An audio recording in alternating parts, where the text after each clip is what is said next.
das divisões das classes.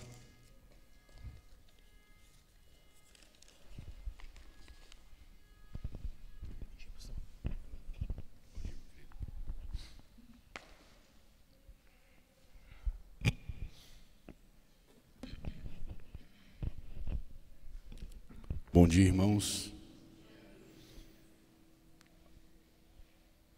Os adolescentes permanecem. O presbítero Rodrigo não poderá vir, né? Porque a filha dele está com o Covid. Então eles desejaram se reservar durante um tempo. Sei que os irmãos estão impressionados, né? Tem um novo professor aqui, um novo pastor. A ausência da barba, eu também estou. Eu não me reconheço mais olhando no espelho. Eu penso que é outra pessoa olhando para mim. Fico até preocupado, com medo. Tem irmãos olhando assim e falam assim: realmente é o pastor Paulo ou é outra pessoa que está ali na frente? Queridos irmãos, vamos abrir nossas Bíblias em Efésios capítulo 1. Nós faremos a leitura dos versículos 3 a 14. Esse é o texto base da nossa aula. Nós trataremos sobre o Espírito Santo. É importante nós lembrarmos que o entendimento que nós estamos estabelecendo nessas lições é que, para que nós tenhamos uma cosmovisão de mundo, para que nós tenhamos um bom entendimento de como devemos ver o mundo, devemos saber qual é o papel do Espírito Santo na igreja, como a Bíblia nos ensina sobre o Espírito Santo. Carta do apóstolo Paulo à igreja de Éfeso, capítulo 1, versículos 3 a 14. Farei a leitura, os irmãos acompanhem. Bendito Deus e Pai de nosso Senhor Jesus Cristo, que nos tem abençoado com toda sorte de bênção espiritual nas regiões celestiais em Cristo, assim como nos escolheu nele antes da fundação do mundo, para sermos santos e irrepreensíveis perante ele, e em amor nos predestinou para ele, para a adoção de filhos, por meio de Jesus Cristo, segundo o beneplácito de sua vontade, para louvor da glória de sua graça, que nos concedeu gratuitamente no amado, no qual temos a redenção pelo seu sangue, a remissão dos pecados, segundo a riqueza da sua graça, que Deus derramou abundantemente sobre nós, em toda sabedoria e prudência, desvendando-nos o mistério da sua vontade, segundo o beneplácito que propusera em Cristo, de fazer convergir nele, na dispensação da plenitude dos tempos, todas as coisas, tanto as do céu como as da terra.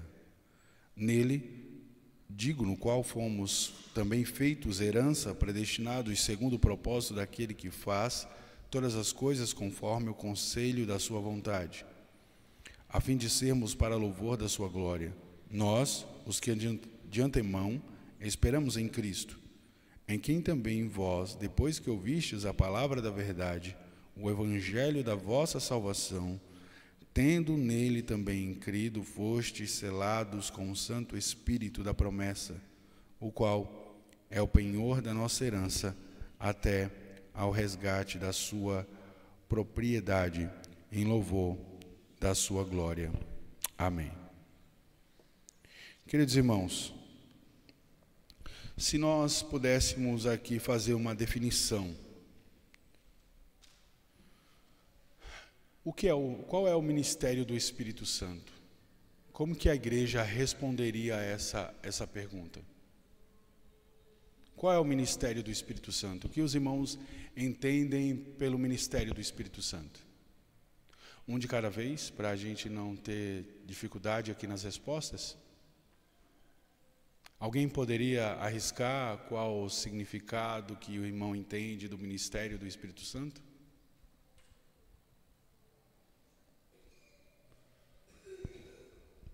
Todas as respostas que estão na mente de vocês aí.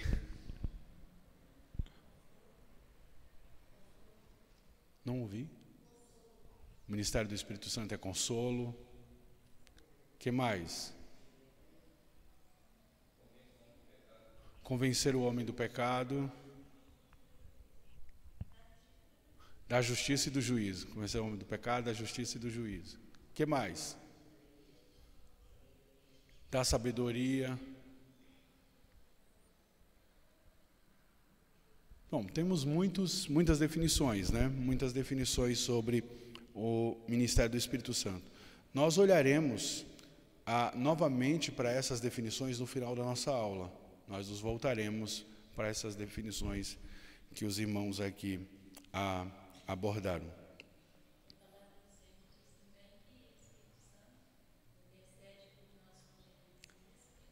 Exatamente, isso faz parte também da sua obra. Muito bem. Nós não sabemos orar como convém, e o Espírito Santo intercede por nós. Exatamente. Quando nós olhamos para a questão do papel do Espírito Santo na vida da igreja, nós somos pegos por uma exacerbação, ou um exagero, ou uma caricatura de como a igreja tem entendido quem é o Espírito Santo. Infelizmente, nós temos vivido uma época onde há uma grande atenuação, onde acentua-se o desenvolvimento do Espírito Santo, e parece-nos então que a igreja dos nossos dias é uma igreja preocupada com a ação do Espírito Santo. Contudo, como o autor muito bem coloca aqui no seu primeiro ponto, nós temos um espírito esquecido. Contrariamente daquilo que tem se percebido diante das igrejas em buscar o Espírito Santo, em vez de o Espírito Santo estar de fato sendo lembrado por causa do seu ministério, o que eu quero aqui nessa aula enfatizar para os irmãos, isto está indo completamente ao contrário do que ensina as Escrituras. O Espírito Santo ele não está sendo procurado como a Bíblia ensina. Ou melhor dizendo, o ministério dele não está sendo evidenciado como a Bíblia ensina. O ministério do Espírito Santo está tomando um viés, um caminho completamente diferente daquele que a Bíblia ensina sobre o que é que ele faz. Quando nós pensamos nisso, por exemplo, nós vivemos numa época não somente onde nós observamos as igrejas hoje, nós temos um recurso que é a tecnologia. Nós podemos não frequentar determinadas igrejas, mas podemos vê-las por meio da internet. Então nós assistimos os cultos, nós assistimos as palestras, nós assistimos os discursos, as aulas que muitos líderes de igrejas específicas dão, e nós vemos essa procura pelo Espírito Santo. E não somente isso, nós temos também um outro tipo de material, que são os livros. E se nós chegarmos numa livraria evangélica, nós veremos que há uma grande quantidade de livros que tratam especificamente sobre o assunto do Espírito Santo. Então, a pergunta é, por que então eu estou dizendo, ou melhor dizendo, o autor da lição está dizendo que o Espírito Santo está esquecido diante de tanta ênfase que a igreja e a literatura têm comentado, tem tratado sobre o papel do Espírito Santo. É interessante percebermos que a obra do Espírito Santo, ela deve ir muito mais do que simplesmente a minha percepção do que é que ele faz. E infelizmente é o que muita gente tem feito, ou seja, olhado para o seu próprio entendimento e entendido acerca daquilo que o Senhor ele é, e portanto assim divulgado como se isso fosse verdade. Mas, como o autor coloca no final do segundo parágrafo na sua lição, diz assim: todas as vezes que tratamos do Espírito alheado do seu próprio desejo, conforme registrado nas Escrituras, nos esquecemos do Espírito. Esse é o ponto-chave que eu quero que os irmãos aqui possam gravar. Se nós tratarmos do ministério do Espírito de maneira distante daquilo que ensina a Bíblia, nós estamos esquecendo do Espírito. Então, como é que nós podemos compreender o ministério do Espírito Santo? Nós temos que ter uma fonte.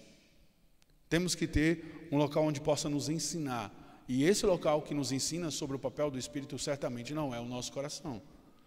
Porque Jeremias capítulo 17, versículo 7 nos diz que o nosso coração é enganoso e desesperadamente corrupto. Quem o conhecerá? Logo, não pode ser o meu coração que me ensina acerca do Espírito. Essa fonte é a Escritura, a palavra de Deus que me ensina acerca de quem é o Espírito. E quando nós vamos para a Escritura, o papel do Espírito Santo, ele faz com que se haja uma evidência da perspectiva cristocêntrica. Muitas das vezes há uma ilustração de que o Espírito Santo é como um holofote, como num palco de teatro. E o holofote, ele faz o quê? Ele faz a direção de luz estar sobre quem deve estar evidenciado. E esse é o papel do Espírito. Na economia da Trindade, o papel do Espírito Santo é como um holofote em trazer evidência sobre o Senhor Jesus Cristo. Isso não o diminui. Isso não faz com que ele tenha um papel diferente na salvação, mas faz com que o papel desenvolvido eternamente e economicamente pelo Espírito Santo seja evidenciar Cristo. Por isso que nós dizemos que dentro do ministério do Espírito Santo a sua perspectiva é cristocêntrica, apresentar como principal personagem Cristo. Este é um importante fato que nós devemos aqui entender. E o que nós, como líderes e como irmãos tementes a Deus, devemos fazer? Devemos procurar estudar a palavra de Deus para que nós entendamos qual é o ministério do Espírito Santo de acordo com aquilo que a Bíblia nos ensina. Porque quando a igreja ela tem esse entendimento de quem é Cristo e qual é o seu ministério, ela está de fato honrando o Espírito Santo. Nós não podemos nos esquecer que é o Espírito que, como um aio, nos conduz, como um professor, nos conduz a compreendermos, a entendermos a pessoa de Cristo. Quando nós nos atermos a ver Cristo quem Ele é, nós estaremos professando a nossa fé. E ao professarmos a nossa fé acerca de quem Cristo é para nós, nós estamos glorificando o Espírito. É interessante, porque a ideia que nós temos nós estamos apenas evidenciando uma única pessoa dentro da Trindade. O Pai envia o Filho e o Espírito Santo aplica a obra do Filho no coração do perdido. E nós evidenciamos, na nossa perspectiva humana, Jesus, mas o fato de nós estarmos evidenciando Jesus na nossa profissão de fé, nós estamos glorificando o Espírito e o Pai. Não sei se a celeridade das minhas palavras fizeram com que os irmãos entendessem o ponto-chave, mas quando você reconhece Cristo como seu único e suficiente Salvador, você está glorificando o Espírito Santo. Você está trazendo glória a Ele, porque você está evidenciando a obra dEle no seu coração. Porque você não pode dizer, o Senhor Jesus é Deus, sem o Espírito Santo. Logo, quando você reconhece Jesus Cristo como seu Salvador e seu Senhor, é porque o Espírito Santo habita no seu coração. Nós leremos alguns textos agora de início, para que nós compreendermos, e esses textos voltarão novamente na lição, mas eles são importantes para que nós entendamos o papel do Espírito Santo. Então, os irmãos, por favor, aí nos ajudem.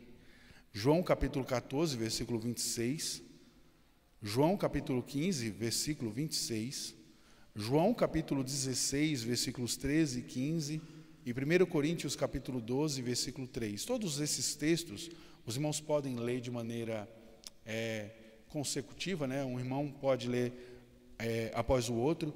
Eles vão estar dando essa ênfase acerca do ministério do Espírito.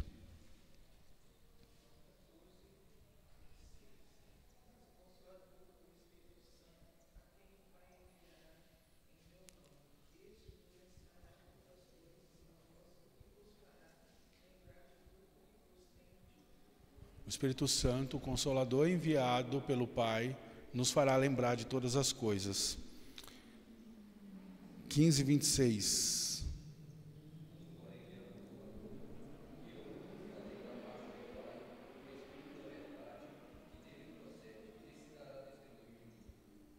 O Espírito da verdade que dará testemunho do Senhor Jesus.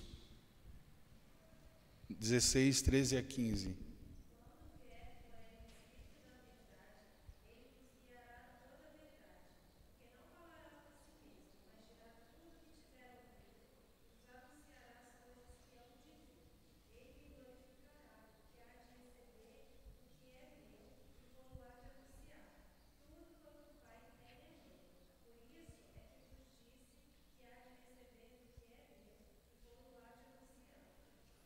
Nada mais claro do que o capítulo 16 de João para ratificar, confirmar o que eu acabei de dizer, que o ministério do Espírito Santo é glorificar a Cristo. O próprio Senhor Jesus Cristo diz que esse outro Consolador, que foi dito capítulos antes, ele me glorificará.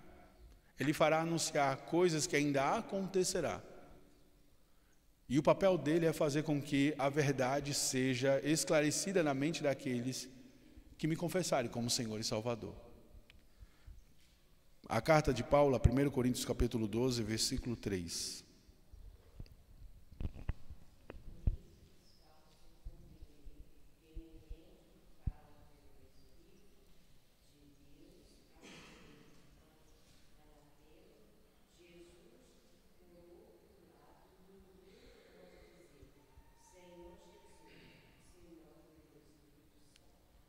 Ora, o apóstolo Paulo está deixando claro que não é simplesmente palavras, irmãos, não é simplesmente palavras. Essas palavras, elas são confirmadas pela maneira de se viver. Ninguém pode dizer Jesus anátema, ou seja, Jesus seja amaldiçoado,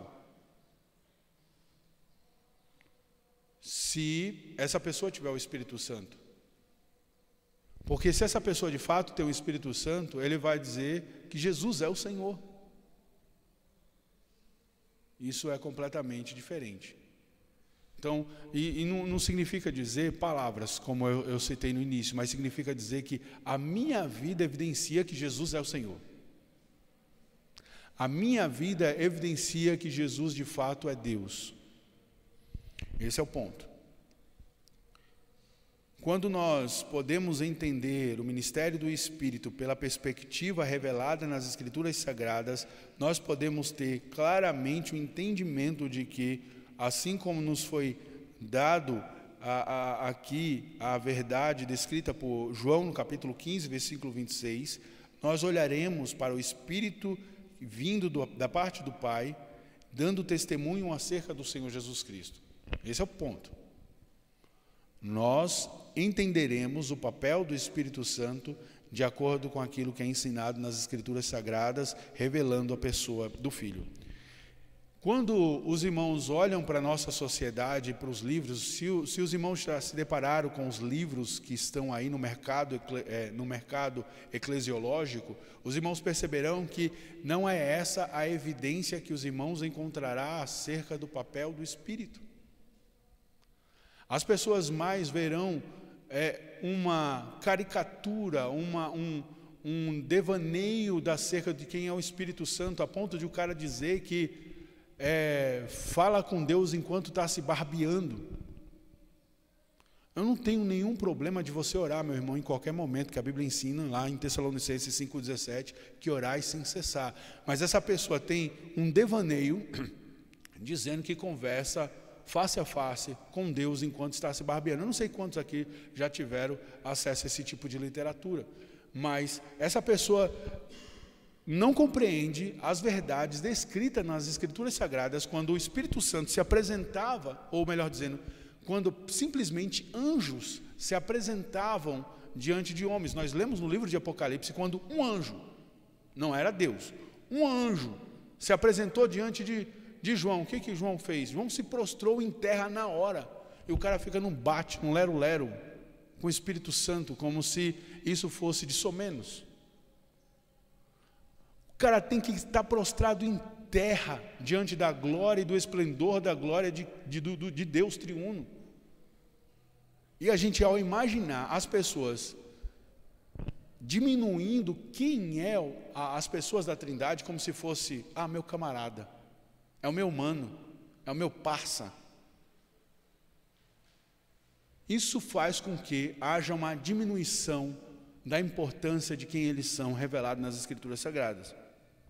Se eu puder imprimir isso no coração dos irmãos nessa manhã, sobre nós não mais comprarmos o entendimento que muitas das vezes é publicado, mas olharmos como os bereanos, né? Eu estou aqui apenas ensinando, mas os irmãos não têm que ficar simplesmente na ministração da aula. Os irmãos têm que buscar assim, a fim de assimilar, e essa assimilação, ela vem por meio de um estudo aprofundado das doutrinas que nós conhecemos aqui. Aqui nós estamos fazendo apenas uma única parcela, uma única parte do papel do Espírito Santo, que é apontar para Cristo. Os irmãos aqui evidenciaram várias características do ministério do Espírito, e a principal delas é apontar para Cristo. Então, nós devemos nos concentrar exatamente nesse ponto. Se o Espírito Santo ele tem um papel de apontar para Cristo, da onde ele vem, como ponto 2 nos ensina, né? Qual é a sua procedência?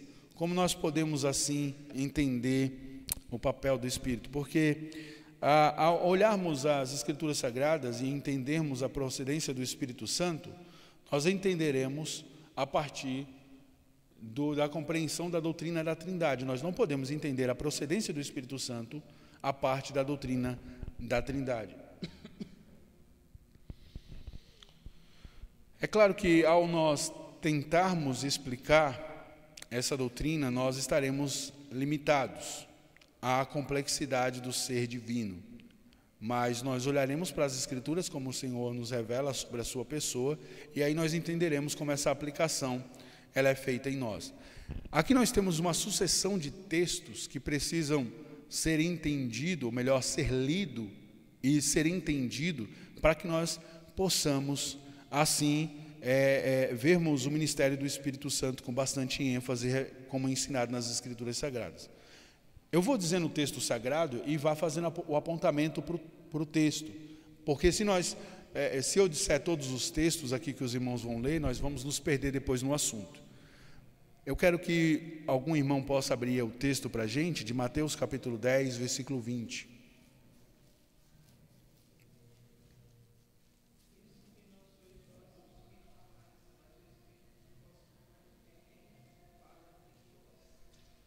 O Espírito aqui é chamado de Espírito do Pai. Ou seja, ele tem a sua proveniência do Pai. Gálatas capítulo 4, versículo 6.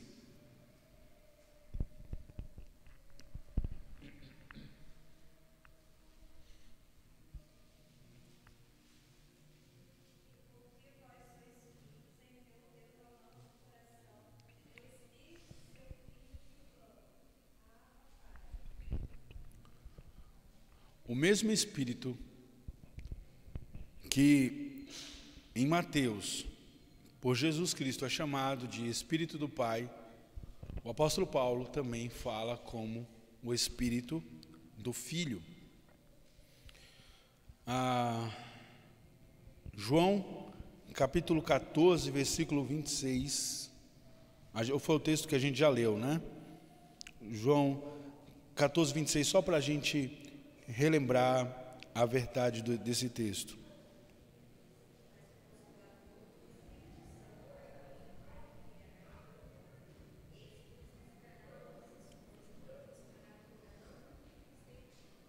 Os irmãos vão perceber que esse Espírito ele está sendo enviado pelo Pai, em nome do Senhor Jesus. Então ele está sendo enviado pelo Pai e pelo Filho.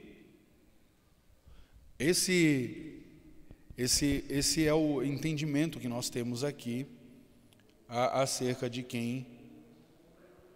qual é a procedência do Espírito Santo. Nós temos uma ênfase na relação trinitária do papel do Espírito Santo ao lermos Romanos capítulo 8, versículo 9. Ele está até impresso na nossa lição, Romanos capítulo 8, versículo 9, no segundo parágrafo do ponto 2 da nossa lição. Se os irmãos quiserem ler como está escrito aqui, ou como estiver na Bíblia, os irmãos fiquem à vontade. Romanos 8, 9.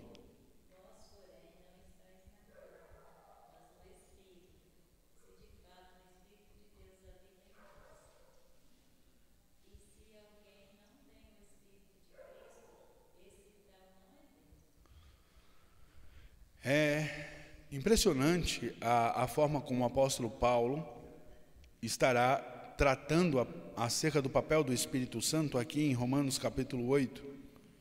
Ou seja, a carne aqui não está falando de carne para churrasco, viu?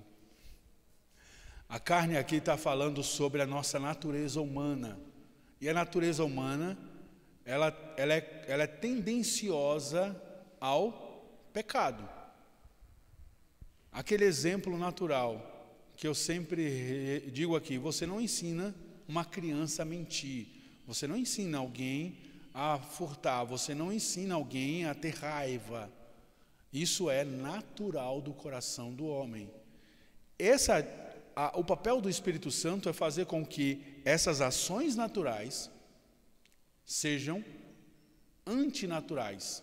Ou seja, você torne-se diferente. Por isso que o apóstolo Paulo, ele evidencia: não estais na carne, ou seja, não estão mais no procedimento natural de sua vida. Se de fato o Espírito de Deus está em vós, vocês não estarão mais procedendo naturalmente. Por quê? Se alguém tem o Espírito de Cristo, se alguém não tem o Espírito de Cristo, essa pessoa não pode pertencer a Deus, e essa pessoa não vai viver para Deus, vai viver para si mesmo, vai viver para qualquer outra coisa que não seja Deus.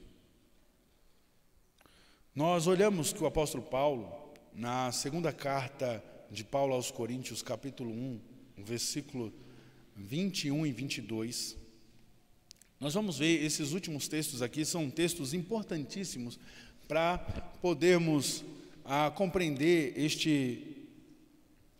essa ênfase que o Espírito de Cristo também é identificado como Espírito de Deus. Em 2 Coríntios capítulo 1, versículos 21 e 22, capítulo 5, versículo 5. Em Efésios capítulo 4, versículos 4 e 30.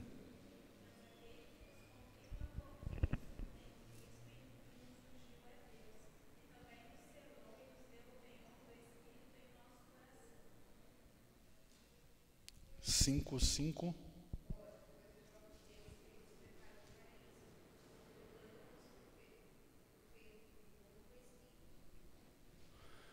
Efésios capítulo 4, versículos 4 e 30.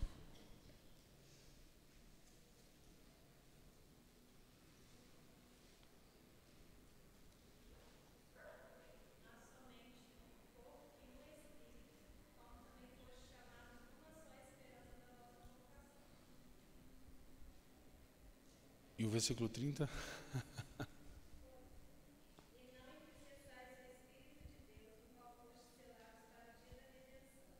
Os irmãos vão observar que duas coisas são destacadas nesses versículos que foram lidos: o selo do Espírito e o penhor do Espírito. Ou seja, nós temos uma marca e nós temos também uma garantia. Da mesma forma como muitas das vezes, por exemplo, um proprietário de um imóvel vai selar um contrato com o inquilino e ele faz uma exigência. E essa exigência normalmente é chamada de caução. Alguns lugares a pessoa dá apenas um mês, em outros lugares a pessoa dá 3 meses, mas essa caução a fim de que a pessoa não vai simplesmente sair da casa, contratou, com 10 dias sai dessa casa, e aí não tem o cumprimento do acordo entre as duas pessoas. A ênfase dada por esses textos que acabamos de ler, seja em Corinto, seja também na carta do apóstolo Paulo à igreja de Éfeso, é destacar este selo gerado por Deus na pessoa, como também a garantia de que ela é salva. Tem aquele momento da sua vida que você fica super angustiado e devido muitas das vezes à sua falta do seu exercício espiritual, onde você não utiliza-se dos meios de graça para crescer espiritualmente, e você parece que tem uma montanha na sua cabeça e a angústia apenas tem se acumulado, e em contrapartida você desejaria viver uma vida de paz com Deus, e você se angustia porque você se sente incapaz de salvar a si mesmo. E é justamente, muitas das vezes esse tipo de entendimento é gerado porque você acha que você pode justificar-se pelos seus atos. Você não entende que o Espírito Santo comunica a verdade de que Cristo te salva, não pelas obras que você pratica, mas pelas obras de Cristo. Se alguém chegar e dizer para você, você é salvo por obras? Você pode dizer, sim, eu sou. Mas eu não sou salvo pelas minhas obras. Eu sou salvo pelas obras de Cristo. Eu tenho fé nas obras de Cristo. Logo, o Espírito Santo, ele gera em meu coração essa convicção de que Cristo é suficiente para mim. E em determinados momentos da minha vida, isso pode ser suprimido. A confissão de fé diz que nossa fé, ela fica, nossa confiança, nessa questão de confiança, ela fica vacilante. Mas isso não diminui a nossa filiação e a nossa adoção. Os irmãos entendem? Não vai diminuir a nossa adoção. Por quê?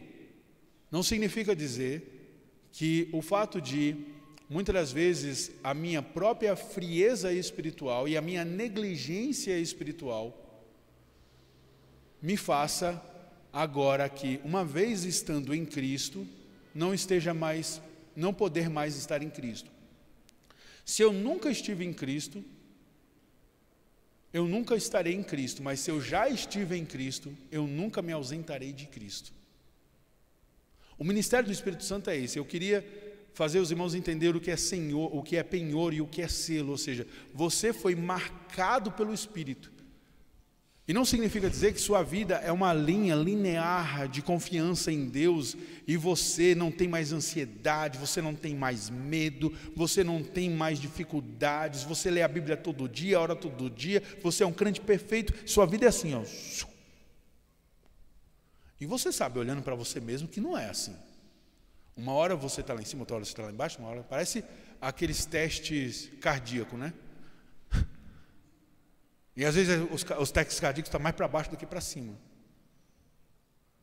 Mas esse é o ponto, não depende de você, depende do Espírito Santo comunicando essa verdade no seu coração, porque quando você reconhece que você está distante de Deus, o Espírito Santo comunica essa verdade no seu coração.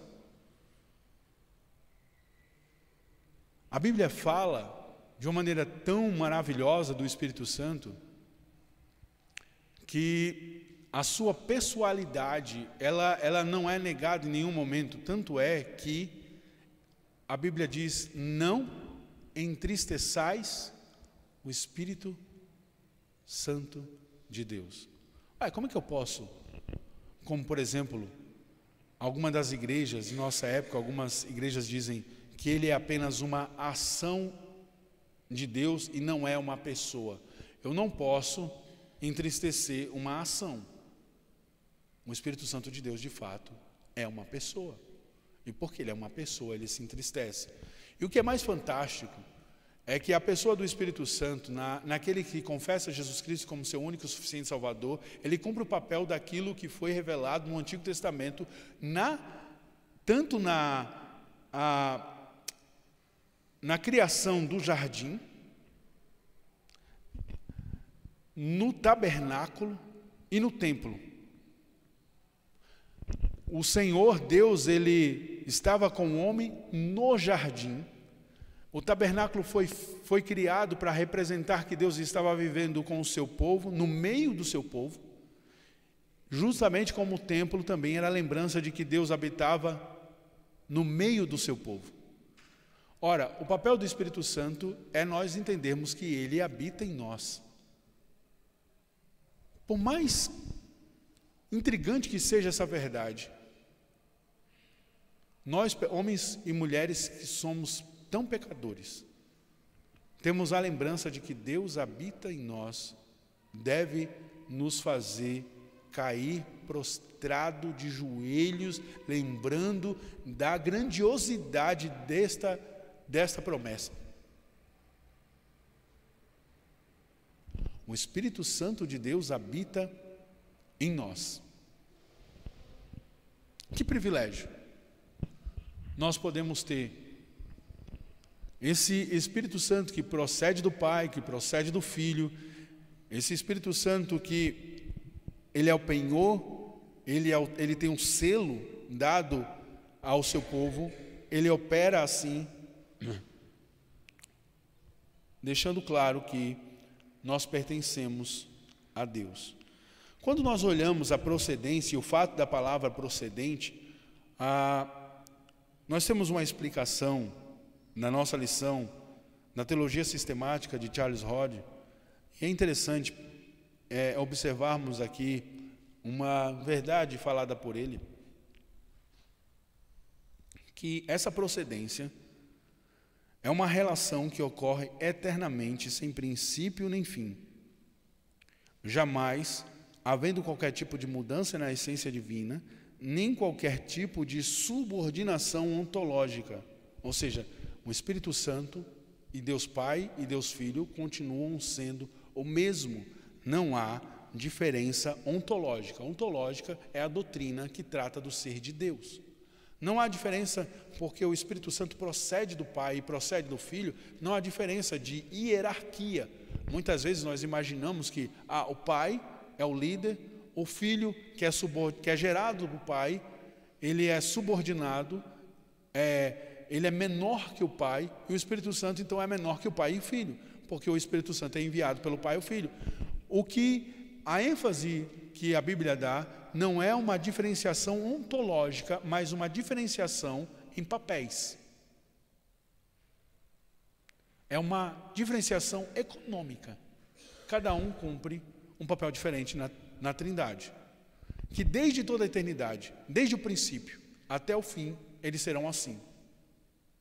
Nós não podemos entender aqui, a partir do momento quando a gente começa a tentar entender essa relação dos três, a gente vai começar a criar, vamos começar a inventar o que a Bíblia não diz. O que a Bíblia diz é que, economicamente, a Trindade, desde toda a eternidade, resolveu assumir o papel do Pai, o outro assumir o papel do Filho para morrer pelo seu povo e o terceiro assumir o papel do Espírito Santo para aplicar a verdade do amor de Deus pelos homens e da obra de Cristo pelos homens. Essa é a grande missão da Trindade na salvação do homem. Quando nós olhamos assim, tanto a questão da geração como a questão da procedência não diminui o papel deles. No final dessa parte cinza que nós temos aí na página 14, nós veremos que quando a igreja priva-se desta compreensão de que o Espírito Santo está procedendo do Pai e do Filho, equivale a empobrecer o nosso entendimento de Deus, conforme nos foi dado conhecer na palavra. Ou seja, nós nos tornamos imaturos espiritualmente quando nós não aceitamos ou compreendemos ou buscamos nas Escrituras Sagradas um entendimento de que o Espírito Santo ele tem uma grande missão, que é apontar a Cristo. Quando a gente ora para o Espírito como se estivéssemos orando para o Pai. Eu creio que os irmãos devem estar entendendo isso. Porque quando você pede para ser cheio do Espírito Santo, você ora ao Pai em nome de Cristo, pedindo que o Espírito te encha. Você tem uma relação com a Trindade. Não é interessante? Porque muitas das vezes é desvirtuado o entendimento. Infelizmente nós podemos viver também, como o próprio texto aqui está afirmando no final, um certo tipo de agnosticismo teológico, ou seja, o agnosticismo é crer em um ser, mas não saber como conhecê-lo. Como é que nós podemos conhecer a Deus? Por meio da palavra de Deus. Como é que eu conhecerei a Deus se a palavra de Deus não faz guarida no meu coração, como o salmista diz no Salmo 119? Tanto é que ele enfatiza que o fato de não pecar contra Deus é porque ele guardou a palavra de Deus no seu coração.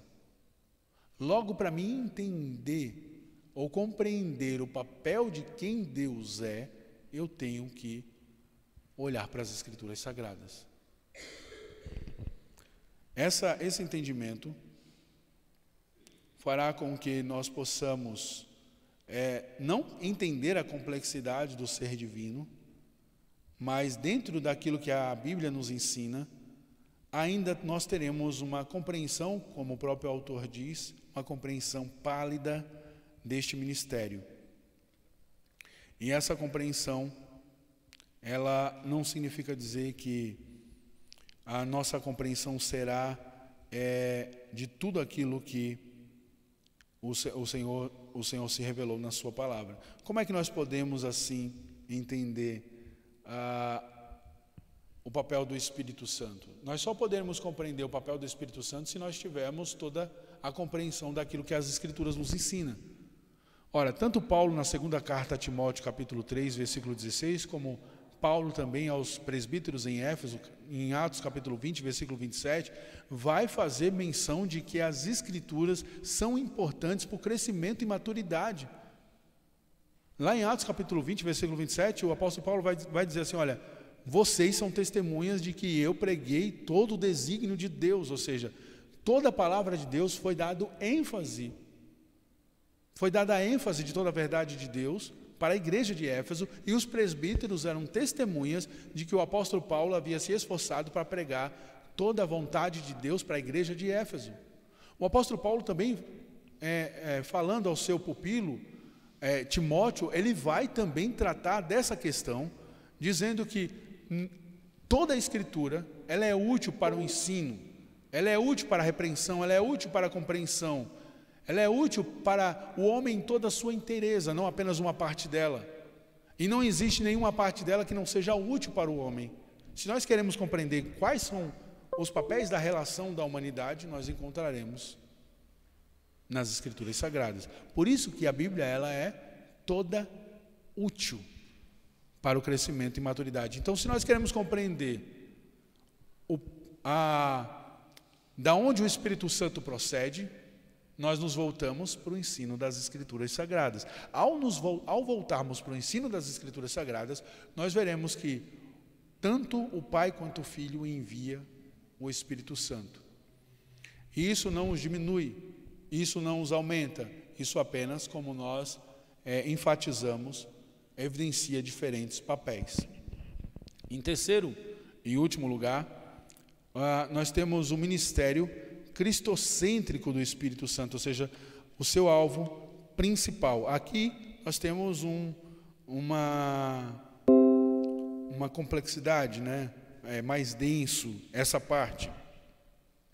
Quando nós olhamos para a obra do Senhor Jesus Cristo enquanto homem aqui na terra, ele exerceu o seu ensino por meio do Espírito. Contudo, ele agora, assunto aos céus, juntamente com o Pai, ele continua a ensinar o seu povo. Mas ao ensinar o seu povo, ele não está mais fisicamente com o seu povo. Ele está por meio do Espírito. Atos capítulo 7, versículo 55 e João capítulo 7, versículo 39. Gostaríamos que nós pudéssemos ler esses dois versículos.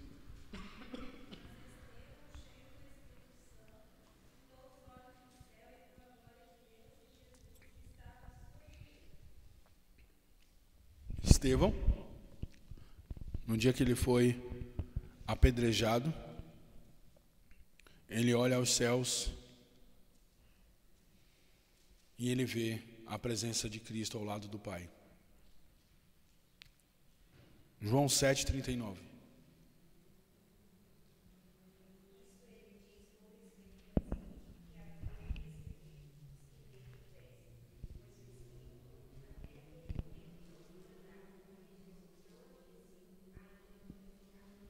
É interessante esse versículo porque ele é emblemático.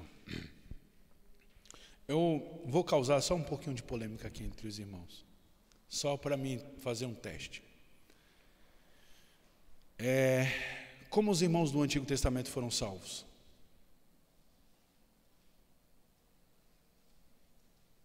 Um de cada vez, por favor.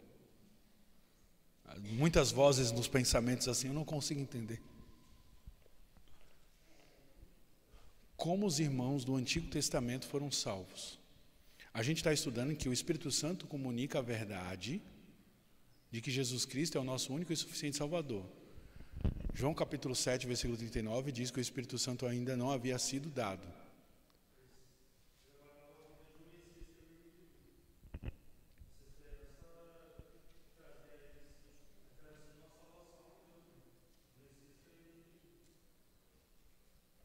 Sim, exatamente isso. O irmão Sandro, ele fez uma pontuação bem contundente de que o papel do Espírito é tão importante na salvação do Antigo Testamento como na salvação do Novo Testamento. Os teólogos chamam de proto-evangelho Gênesis 3,16. O que é que diz Gênesis 3,16? Não é porque Deus amou o mundo de tal maneira. Isso é João 3,16. Se eu não me engano, é João 3,15 ou é João 3,16, é Gênesis 3,16 ou é Gênesis 3,15. Acho que eu me confundi agora. Pode ler. Isso.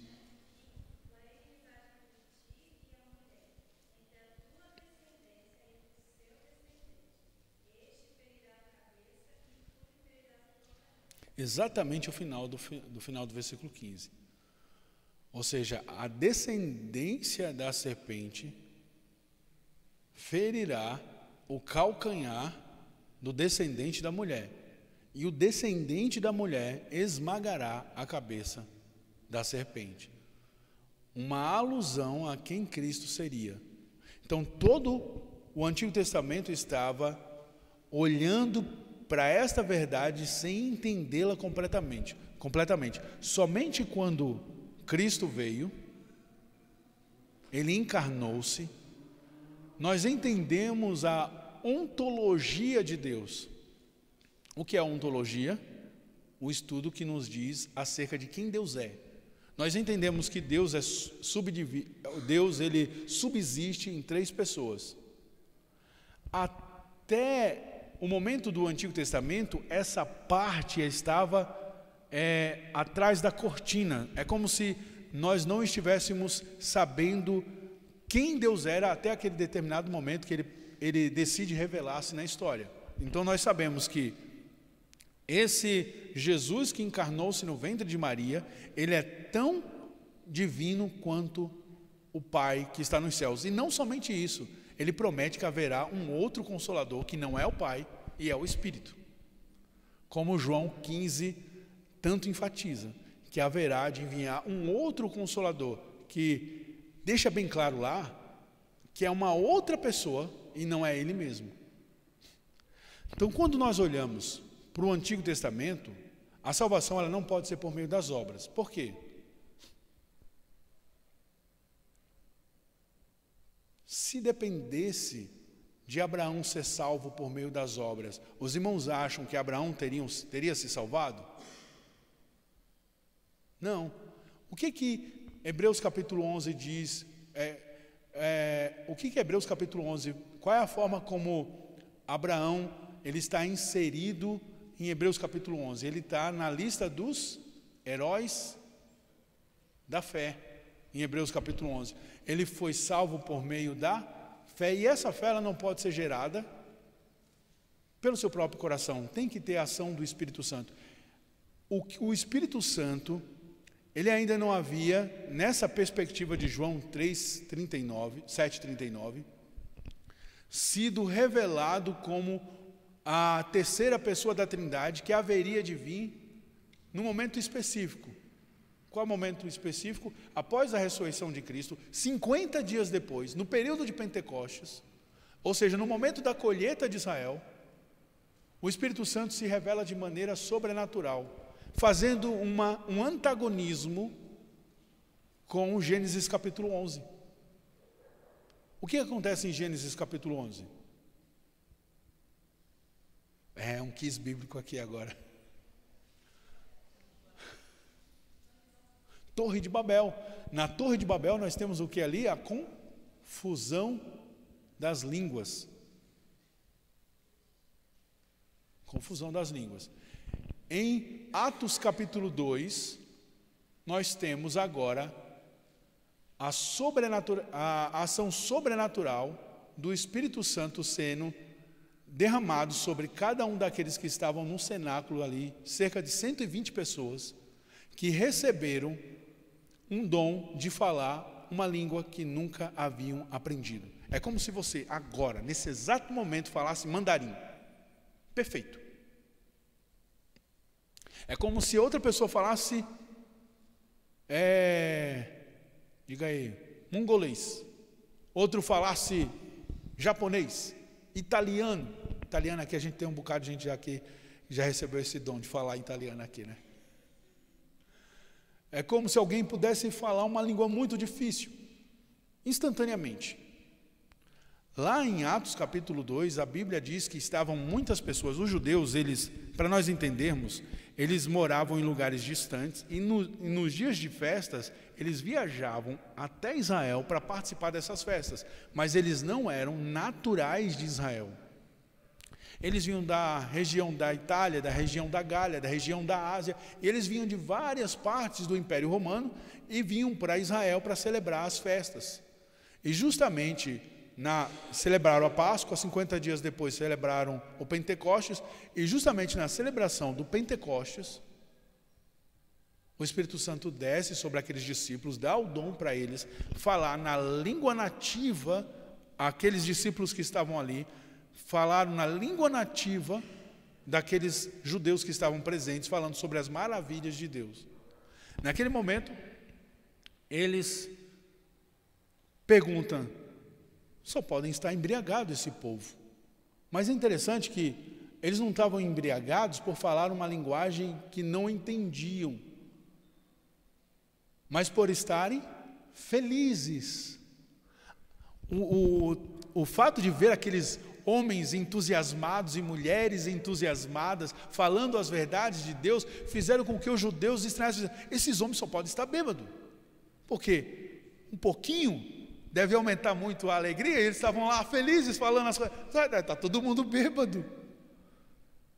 Só que aí Pedro se levanta e ele diz, não, irmãos, como é que nós podemos estar bêbados uma hora dessa do dia? Nós estamos cheios do Espírito. E após aquela pregação, o que acontece? 3.000 almas convertem-se ao Senhor. O poder do Espírito Santo que desce sobre eles, e agora a pregação do Evangelho será espraiada por toda a terra, começando ali. Até aquele momento, o Espírito Santo ainda não havia se revelado de forma tão específica como nesse momento. A obra dele seria levar pessoas a conhecerem a Cristo por meio dos discípulos de Jesus. Cada um de nós ainda estamos recebendo esta incumbência. Nós somos discípulos de Jesus. E nossa incumbência não é mudar o coração das pessoas. Esse é o papel do Espírito. Mas como discípulos de Cristo, nós comunicamos a verdade do Evangelho. E ao comunicar a verdade do Evangelho, o Espírito Santo transforma o coração das pessoas. Isso faz com que nós entendamos o seu ministério.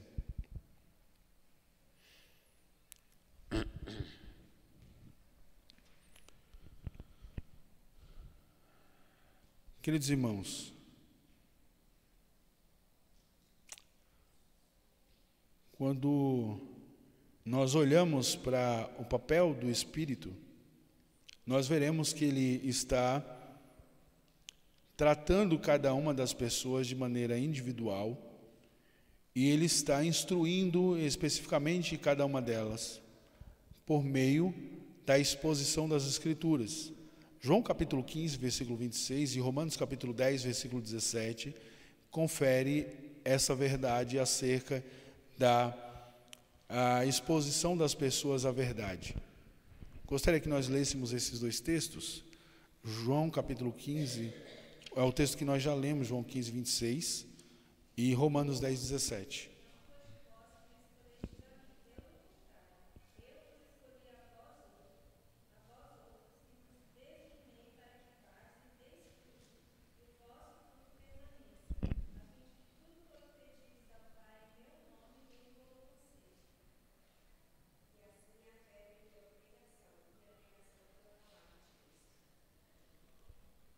É João 15, 16 mesmo?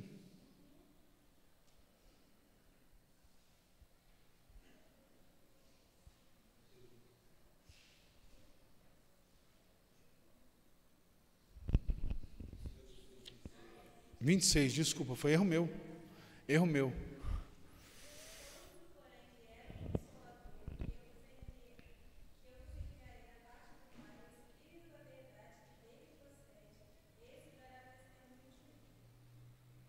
Pronto, me desculpe eu ter errado aqui os números. Quando o Espírito Santo desceu sobre os discípulos no Pentecostes, eles fizeram com que esta verdade agora fosse comunicada de maneira onde os discípulos não mais se sentiam atemorizados pelas consequências físicas da perseguição. Os irmãos lembram bem que no dia da crucificação, ali na noite da crucificação, no momento que Jesus Cristo disse para os seus discípulos: um de vós me trairá. Qual é a descrição que nós temos da narrativa ali? Que todos disseram: não, Senhor, nós iremos com o Senhor até as últimas consequências. Todos eles fogem. Todos eles fogem. Em Atos capítulo 4, após eles serem presos, especificamente 2 deles, após serem chicoteados e soltos, eles oram pedindo para que Deus lhe dê intrepidez para continuar pregando o Evangelho, porque eles não continuariam, eles não temeriam as consequências físicas. Tal era a capacidade que o Espírito Santo havia dotado estes homens. Essa é uma importante lição para nós, porque muitas das vezes nós vemos a igreja hoje pedindo o poder do Espírito Santo para operar milagres e maravilhas entre nós, certo? O que isso significa? As pessoas querem glória para si. Quando elas querem o poder de curar, elas querem trazer evidência para si. O poder do Espírito Santo está em você falar a verdade e entender que as consequências físicas que tiverem vindo daquela verdade é um privilégio, é uma bem-aventurança. Não foi isso que o Senhor Jesus Cristo disse no Sermão do Monte, no capítulo 5 de Mateus? Bem-aventurado sois vós, se perseguindo, vos injuriarem e vos maltratarem.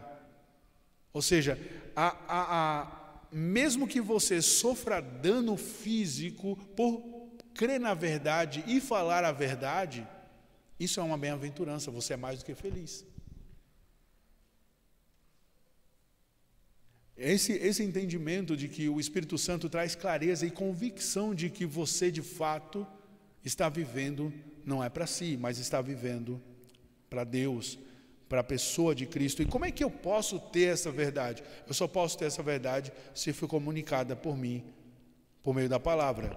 Romanos capítulo 10, versículo 17, dá essa ênfase de que a palavra, ela foi pregada para estes, é esclarecida a estes por meio da pregação do Evangelho.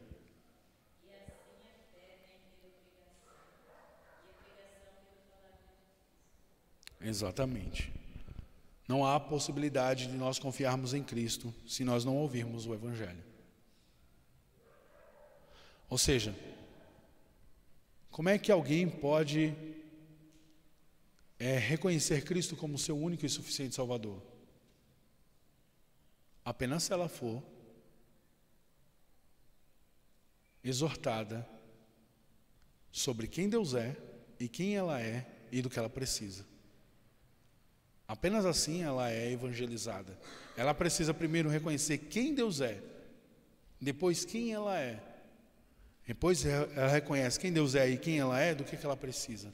Ela é uma pecadora miserável e precisa se arrepender e voltar-se para Deus, procurando Cristo como seu elo entre a sua perdição e Deus, que estaria por meio de Jesus Cristo a sua salvação. Quando nós podemos encontrar o entendimento de que Jesus de fato é Deus, e essa convicção é clara no coração dos homens, nós podemos entender que essa verdade de que Jesus Cristo é aquele que estava nos céus e ele esvazia de sua glória para cumprir uma importante missão no papel da salvação. 2 textos são esclarecedores nesse sentido. 3 textos especificamente. Filipenses 2, 5-8, João 17, 5 e 1 João 4, 1, 3.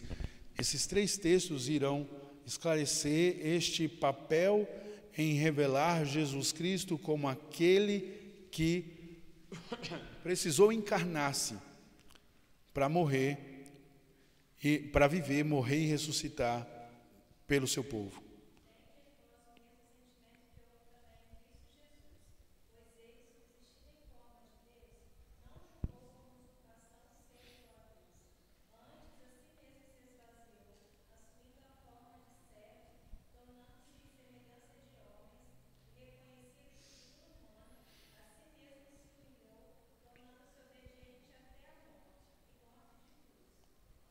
Esse é o resumo da salvação. O apóstolo Paulo está aplicando o evangelho para a igreja filipense, dizendo: olha, assim como Cristo humilhou-se para que ele pudesse salvar o seu povo, também vocês deveriam viver de acordo com a maneira que ele procedeu. João capítulo 17, versículo 5.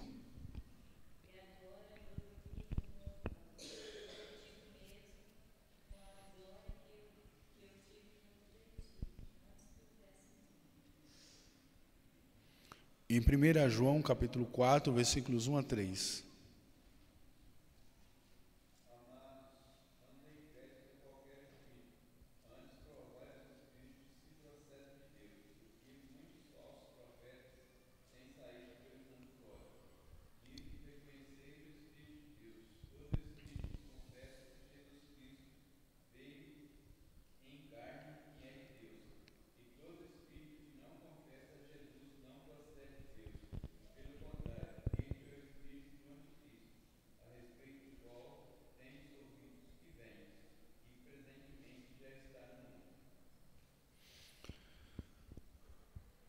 Não há condições de Deus ser glorificado sem o Espírito Santo. O Espírito Santo ele vai esclarecer as verdades ao coração do homem, a fim de que ele glorifique a Deus. O próprio Senhor Jesus Cristo, no Evangelho de João, ele reconhece que ele esvaziou-se de sua glória para poder cumprir a sua missão. E ao entendermos isso, nós vemos que o papel do Senhor Jesus Cristo na economia da salvação estava na sua humilhação, com o grande objetivo de cumprir o seu cumprir essa designação desde toda a eternidade de viver de maneira obediente, assumindo a forma de servo para cumprir essa importante missão na salvação dos seus eleitos. Quando o homem ele tem um conhecimento da pessoa do Senhor Jesus Cristo, ele implicará na sua profissão de fé. Quando a igreja ela recebe um novo membro, seja esse membro vindo de uma outra igreja evangélica, ou sendo esse membro não oriundo de nenhuma outra igreja evangélica, mas passa a fazer parte da igreja, essa pública profissão de fé, ela é exigida de cada membro para que se testifique de que aquela pessoa de fato confessa Jesus Cristo como seu único e suficiente Salvador. É feito perguntas a essa pessoa, a fim de que essa pessoa ela testifique acerca de que ela crê no Pai, no Filho e no Espírito Santo, na obra do Filho, na redenção do Filho, no amor do Pai e na consolação e na aplicação da redenção do Espírito Santo na vida do pecador.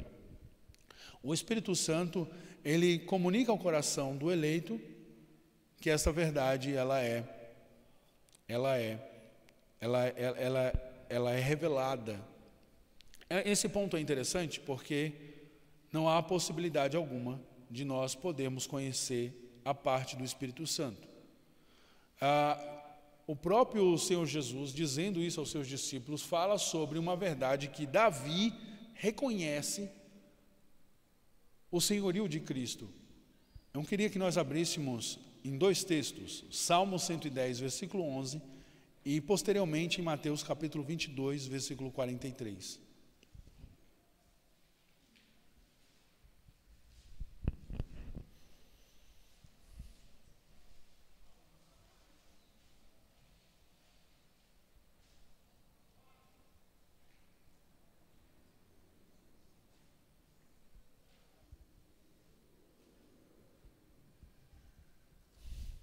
Salmo 110, 11 não tem, mas deveria ter.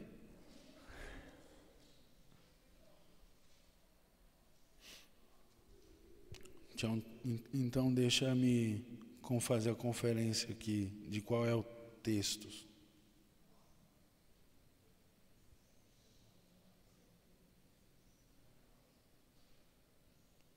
Aqueles que ouviram Salmo 110, 11, eram para ter ouvido Salmo 110, 1. Então, ouviram errado. Salmo 110, 1.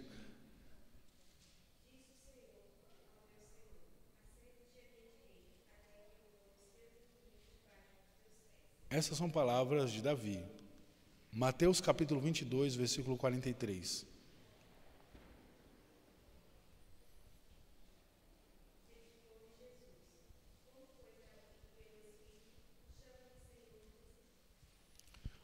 Ou seja, Davi não era maior do que Jesus. Jesus está testificando que Davi professou a sua fé em Cristo, chamando ele de Senhor. O que os judeus estão dizendo é o seguinte: olha, como é que você pode dizer que é maior que Davi? Davi, ele é muito mais antigo que você. E o próprio Senhor Jesus Cristo diz: mas como é que ele me chama de Senhor? E utiliza as próprias palavras de Davi no Salmo 110. Todo aquele que professa reconhece Jesus Cristo como aquele que redime, ou seja, essa é uma ação do Espírito Santo no coração dos eleitos. O Espírito Santo, ele vai guiar a igreja à verdade, como o próprio Senhor Jesus Cristo nos diz em João capítulo 14, versículo 6. O Espírito Santo faz com que a igreja confesse que Cristo de fato é o Senhor, porque lá em 1 Coríntios 12, 3, ninguém pode dizer Senhor, Senhor, senão pelo Espírito Santo. Não é uma confissão apenas por meio de lábios, mas é uma confissão por meio de um coração que é completamente transformado pelo poder do Espírito. Por que é tão importante acentuar-se isso? Porque a confissão de lábios muitos podem fazer, e o próprio Senhor Jesus Cristo, no Evangelho, disse que haverá um momento em que as pessoas dirão: mas Senhor, nós não fizemos obras em Teu nome. Não significa dizer que essas pessoas, o fato de terem feito obras no nome do Senhor Jesus Cristo, significa que elas pertencem a Cristo. Isso será muito triste naquele dia. Porque essas pessoas, elas estão vivendo para si e não para Deus. Naquele grande dia será uma grande realidade. A confissão sincera é resultado de um conhecimento pessoal e intransferível, porque essa confissão, ela é uma confissão certa de quem Deus é e do que Ele faz. O testemunho do Espírito, ele tem um grande alvo, que é glorificar a Cristo. Da mesma forma como Cristo trouxe glória ao Pai em sua encarnação, o Espírito de maneira voluntária glorifica a Cristo em suas obras. Jesus Cristo assim abençoa a igreja por meio do Espírito, ou seja, a gente vai ver que a igreja é constituída por aqueles que receberam o testemunho do Espírito por meio da palavra e guardaram. Nós vamos ler um texto do Evangelho, Mateus capítulo 5, versículos 14 e 16.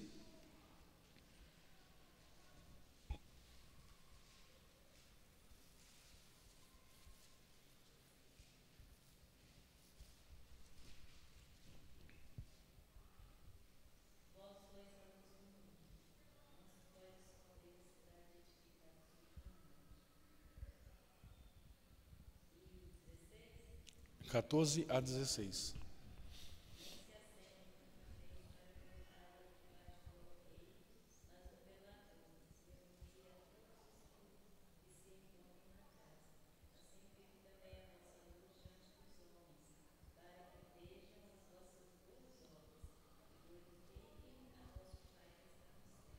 As boas obras não salvam, mas as boas obras glorificam ao Pai.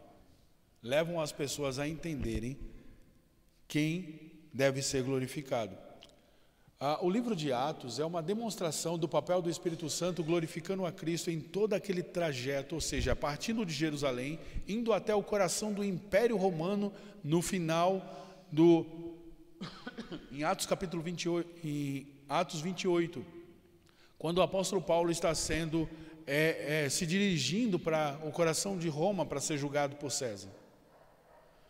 É essa ação do Espírito, ou seja, glorificar a Cristo em todos os lugares. O Espírito Santo, ele tem a sua direção na igreja. E qual é o alvo da direção do Espírito Santo na vida da igreja? É levá-la a obedecer a Deus por meio da fé. E isso é o que nós vemos no papel do Espírito. O Espírito, ele cumpre esse ministério de maneira voluntária. João capítulo 16, versículos 13 e 14, enfatiza justamente esta ação do papel do Espírito Santo em operar na vida da igreja.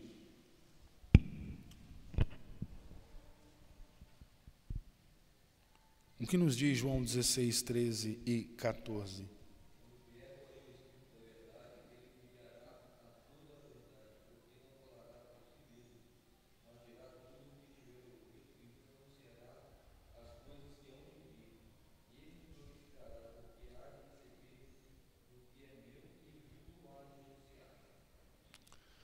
O Espírito Santo, ele focará aquilo que nós dissemos. Quando eu perguntei aqui no início da lição para os irmãos, qual é o ministério do Espírito Santo? Os irmãos fizeram testemunho de muitas de suas obras. Ele é consolador, ele traz sabedoria. Não me lembro agora de todas, por isso que ele intercede por nós. Exato. Quem mais falou?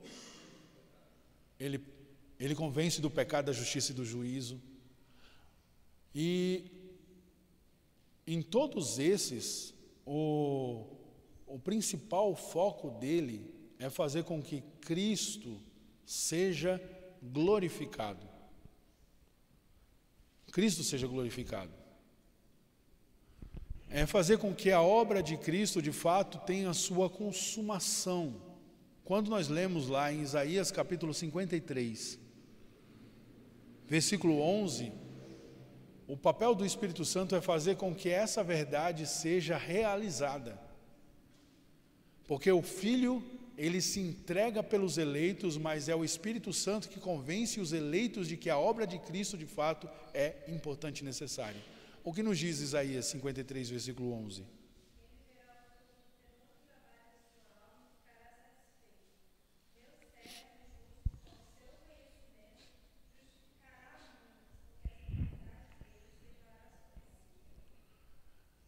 Essa verdade aponta para a pessoa de Cristo. Cristo olhará para o seu penoso trabalho, ou seja, o ter passado pela crucificação, pela humilhação, ele desce dos céus, vive uma vida obediente, morre de modo trágico, ou seja, um inocente, é entregue na cruz, mas mesmo todo aquele sofrimento não foi em vão. Porque esse sofrimento não dependeu do homem. Cristo entrega-se voluntariamente e o próprio Espírito Santo também age voluntariamente, quebrando o nosso coração de pedra e transformando no coração de carne, fazendo com que nós nos rendamos ao Senhor. Às vezes, na sua perspectiva humana, você pode dizer assim: não, pastor, houve um momento em que eu compreendi a verdade do Evangelho e eu decidi vir a Cristo. Se você entender claramente o seu coração, se o Espírito Santo de Deus te der clareza, você perceberá que não foi você que se convenceu do seu pecado. O que nós estávamos tratando até na quarta-feira, falando sobre a providência de Deus, a soberania de Deus em ser providente nesse mundo, nós vemos que ao nosso redor há um número, pelo menos aparentemente aos nossos olhos, há um número muito maior de pessoas mais distantes de Deus do que pessoas servindo a Deus. Deus é soberano mesmo em meio a isso, mas não é pela força, não é pela argumentação que as pessoas são convencidas do seu pecado. Como que as pessoas são convencidas do seu pecado? Pelo poder do Espírito Santo em fazer com que elas acreditem que a palavra é de fato vinda de Deus, mesmo tendo sido escrita por homens, mesmo Deus utilizando a inteligência dos homens, essa palavra é uma palavra de Deus, vinda para nós, comunicando quem Ele é, como se um pai falando para o seu filho de 3 anos, coisas difíceis para ele, mas fazendo entender na sua linguagem. Assim Deus fez conosco por meio da palavra. Nós não entenderíamos, porque Ele é um ser transcendente, completamente outro, mas Ele torna-se imanente, ou seja, Ele se relaciona conosco, e por meio dessa comunicação e dessa verdade nós podemos entender quem Ele é, mas nós só o fazemos por meio da iluminação do Espírito Santo. Aquilo que o apóstolo Paulo diz em 2 Coríntios capítulo 4, versículo 4, que o Deus deste século cegou o entendimento dos incrédulos para que eles não vissem a luz do Evangelho. Esta é uma verdade que nós vemos de maneira aterrorizante à nossa volta. Pessoas estão vivendo vidas como se Deus não existisse. Mas por que elas fazem isso? Porque o Deus deste século cegou o entendimento. E como que essas pessoas passam a ver Cristo? Somente quando o Espírito Santo ilumina os seus corações e elas passam a apreciarem a Cristo. Aí então elas passam a ser tementes ao Senhor. Esse Espírito Santo é um Espírito que comunica também a graça. O último texto que nós leremos, Hebreus capítulo 10, versículo 29.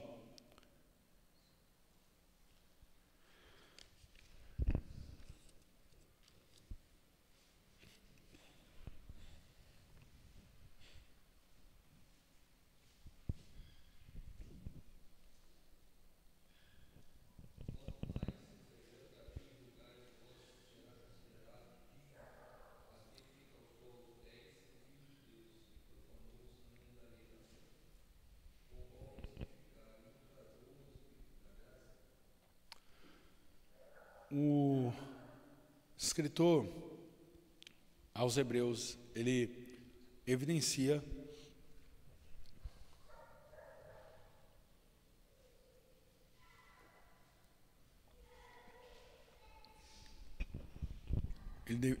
esse papel fundamental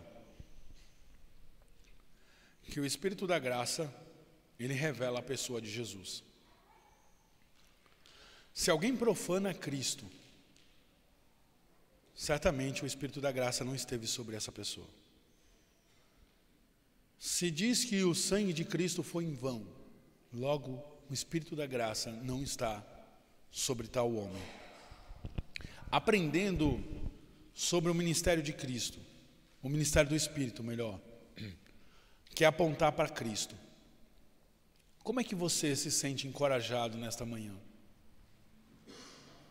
Se o Espírito Santo, o seu grande alvo é apontar para Cristo, como é que você deveria agir no seu dia a dia? Qual era a pessoa que você deve evidenciar? Quais são as suas obras? Quais devem ser seus pensamentos? Quais devem ser suas palavras? Os irmãos entendem o foco do que é cosmovisão cristã, do que é viver para a glória de Deus, ou seja, a sua vida, ela vai se assemelhar à missão do Espírito Santo em apontar para Cristo. Você também testificará na sua vida quem é Cristo.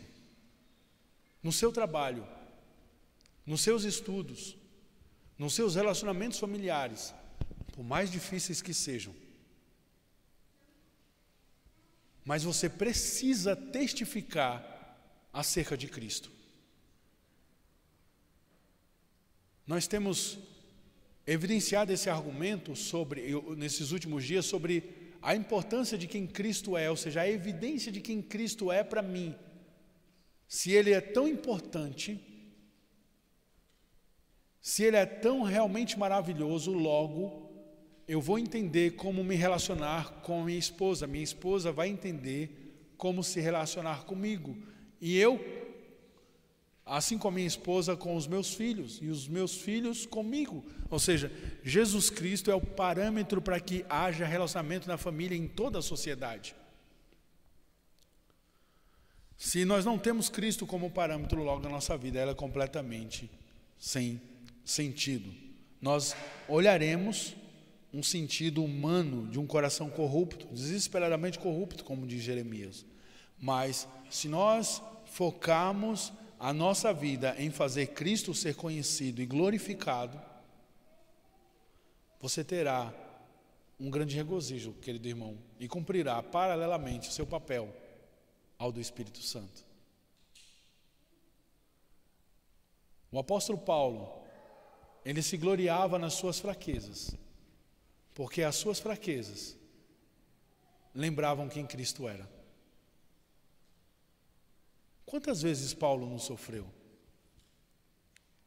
Você imagina ser açoitado, ser apedrejado. Às vezes a gente acha ruim um friozinho, ou quente demais, ou outras dificuldades e ansiedades que batem à porta do nosso coração. Todas essas coisas, queridos irmãos, independente de quais que elas sejam, você tem que entender que é seu papel, como servo de Cristo, apontar para Ele. Você deve evidenciar a Cristo. Você não vai só evidenciar a Cristo simplesmente quando as suas palavras disserem, eu glorifico a Cristo, mas na maneira como você vive, a maneira como você fala, nas coisas que enchem o seu pensamento, dirão se você de fato glorifica a Cristo ou glorifica a si mesmo. Que Deus, em sua graça, fortaleça o seu coração e o seu grande alvo seja glorificar a Cristo. Queria aqui, antes de passar a palavra para o nosso irmão Ismael, perguntar aos irmãos se os irmãos têm algum comentário, alguma pergunta a fazer sobre esse importante aspecto da cosmovisão cristã, que é entendermos qual é o papel do Espírito: comunicar, glorificar a Cristo. Consequentemente, nós, como os servos de Cristo, nós também cumprimos esse papel de glorificar a Cristo. Alguma pergunta? Não? Estou sentindo uma pergunta ali.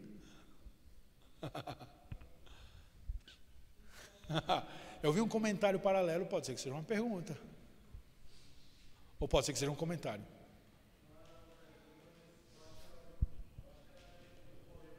É polêmica? Tá bom, então. Então vou passar novamente a palavra para o nosso superintendente, Diácono Ismael. Deus os abençoe, irmãos.